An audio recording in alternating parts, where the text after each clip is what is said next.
mari panjatkan puji syukur kepada Allah Subhanahu wa Ta'ala karena limpahan rahmat dan karunia-Nya kita masih diberi kesehatan sehingga bisa berkumpul di siang hari ini. Kita bertatap muka bersilaturahmi.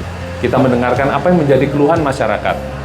Contohnya yang paling urgent diimplementasikan, diinginkan netizen, masyarakat di media sosial, yaitu totot wut-wut. Nah itu kan, totot wut-wut. Nah itu kan, kalau bisa dikurangin Pak, gini dan sebagainya.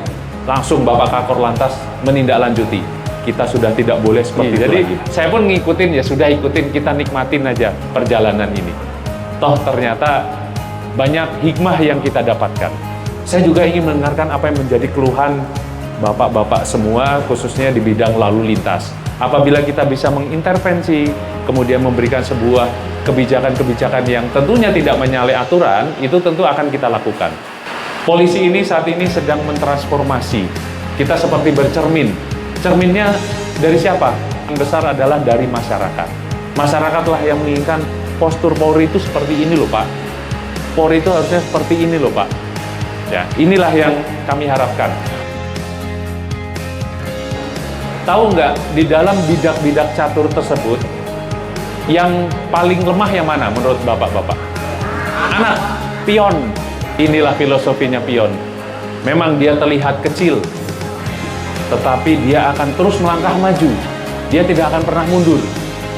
Bahkan begitu mencapai garis finish, yaitu bidak paling terakhir, dia bisa menjadi apapun. Ya kan? Disitulah terkadang rekan-rekan merasa, oh saya cuma supir ojol. Oh saya cuma seperti ini, seperti itu. Saya cuma polisi pangkat rendahan dan sebagainya.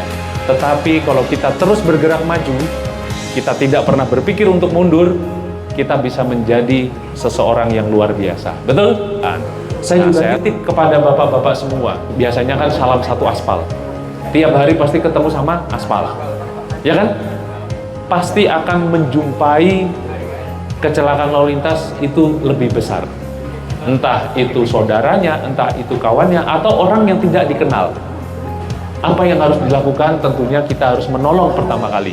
Begitu bapak-bapak telepon dengan handphonenya bapak-bapak 110, kalau memang registrasinya pakai KTP-nya bapak-bapak, dia langsung akan tampil di layar. Yang nelpon si A, alamatnya ini. Bahkan langsung terlihat titiknya ada di mana. Nah, bapak bisa melaporkan, izin Pak, melaporkan di sini ada kecelakaan lalu lintas, mohon segera petugas datang. Tapi kalau bapak-bapak juga ternyata ada ambulan lagi lewat, silakan.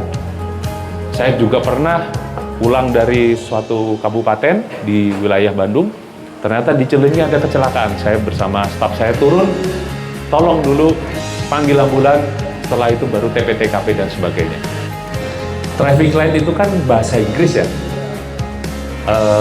Lampu, kalau diartikan bahasa Indonesia, di dalam bahasa undang-undang adalah namanya APIL, alat pemberi isyarat lampu lalu lintas. Tetapi bahasa di masyarakat kita biasa manggilnya stopan, lampu bangjo, lampu merah. Kenapa kok selalu diingat lampu merah? Padahal di situ ada merah, hijau, kuning. Betul kan? Karena apa? Terkadang merah itu yang menyakitkan. Dimana suruh berhenti. Betul kan Pak? Sementara yang hijau dan kuning dilupakan. Karena dianggap itu biasa saja. Inilah institusi Polri saat ini lagi diuji. Mungkin yang diingat yang menyakitkan saja. Sementara kebaikan-kebaikan yang dilakukan oleh anggota di lapangan mungkin akan tertutup. Yang jelas kita tetap akan berbuat baik untuk masyarakat. Saya akan tampung apa yang disampaikan oleh Bapak. Jadi tenang aja Pak, tetap kita lakukan penegakan hukum, namun saat ini kita lagi cooling down dulu. Situasi masyarakat sedang mungkin tidak baik-baik saja dengan kami. Tapi kami juga akan terus berusaha nunjukin baik-baik saja, tidak ada masalah. Mungkin hanya beberapa orang yang tidak suka kalau ada penegakan hukum di lapangan.